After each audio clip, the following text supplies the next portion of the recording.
সাথে বাংলাদেশের মানুষ আপনারা একবার বলেন জামাতের সাথে জোট করেছেন, আবার আপনারা দেখি আলী ভাই আমরা এক এক করে কথা বলি। যখন ইলেকশন করলাম তখন আবার এনসিপি একটা খণ্ড প্যানেল দিল। আলী ভাই আমি আপনার কাছে আবার আসব। আচ্ছা ঠিক আছে, কথা বলে কি যাবে একটু যদি অনুমতি দিতেন। না ওই টু থার্ড মেজরিটির পাওয়ার আপনাদের এখন এতই বেশি, টক শোতে আসলে আপনি আমার সঙ্গে কথা বলতেন।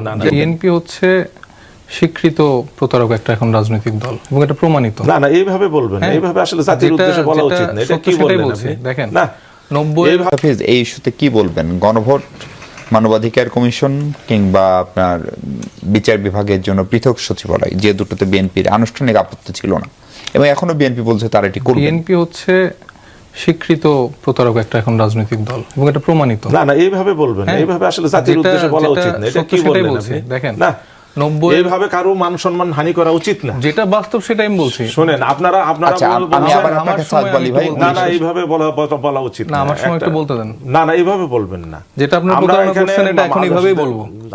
আমরা এইভাবেই বলবো। আপনারা প্রতারণা করবেন, আপনাকে বলতে পারবো না কোন ধরনের কথা। আমরা হাসিনার আমলে হাসিনা যা অপকর্ম করছে তাদের মুখেই বলছি, মুখের সামনে বলছি। হাসিনার বিরুদ্ধে আমরা হাসিনার মতো করে আমরা দয়া করে একজন মোহাম্মদ আলী আমরা হাসিনার বিরুদ্ধে আন্দোলন করতে গিয়ে বহুবার জেল খেটেছি। গণতান্ত্রিক অধিকার, আমি যেটা বলবো সেটা আলী ভাই আমি আপনার কাছে আবার ফিরবো, আমরা ওনার কথাটা শেষ করি। ভাষার ব্যাপারে আপনি একটু সংযত করেন। ভাষার ব্যাপারে আমরা সবাই সতর্ক এবং সম্মানজনক। আমরা এখানে জাতীয়ভাবে জাতির উদ্দেশ্যে কথা বলতেছি। আমরা সুশিক্ষিত মানুষ, আমরা বিভিন্ন পর্যায়ে বিভিন্ন প্রতিষ্ঠানে আমি আপনাকে একটু থামতে অনুরোধ করছি। এইভাবে আপনি বলা উচিত না।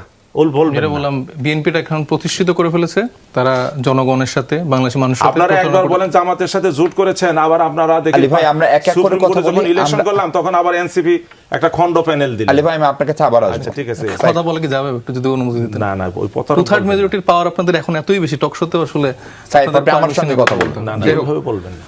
যেটা বলছি এখন আমি এইভাবেই বলবো যে বিএনপি হচ্ছে যে একদম স্বীকৃত স্ট্যাবলিশড, তারা জনগণের সাথে কিভাবে প্রতারণা করেছে তাদের যে মুখপাত্র সালাউদ্দিন আহমেদ স্বরাষ্ট্রমন্ত্রী, তিনি নিজেই সংসদে দাঁড়িয়ে স্বীকার করেছে যে আমরা তখন এটা মানে তাদের সাথে মানতে বাধ্য হয়েছি, অভিনয় করেছি, নাটক করেছি।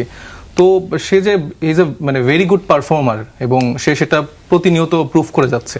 এবং ঐক্যমত্য কমিশনে এতটা দীর্ঘ সময় ধরে আলাপ আলোচনা দীর্ঘায়িত করার জন্য এবং যত রকম জটিলতা সৃষ্টি করা যায় এর জন্য যদি একজন দায়ী থাকে সেটা হচ্ছে সালাউদ্দিন আহমেদ।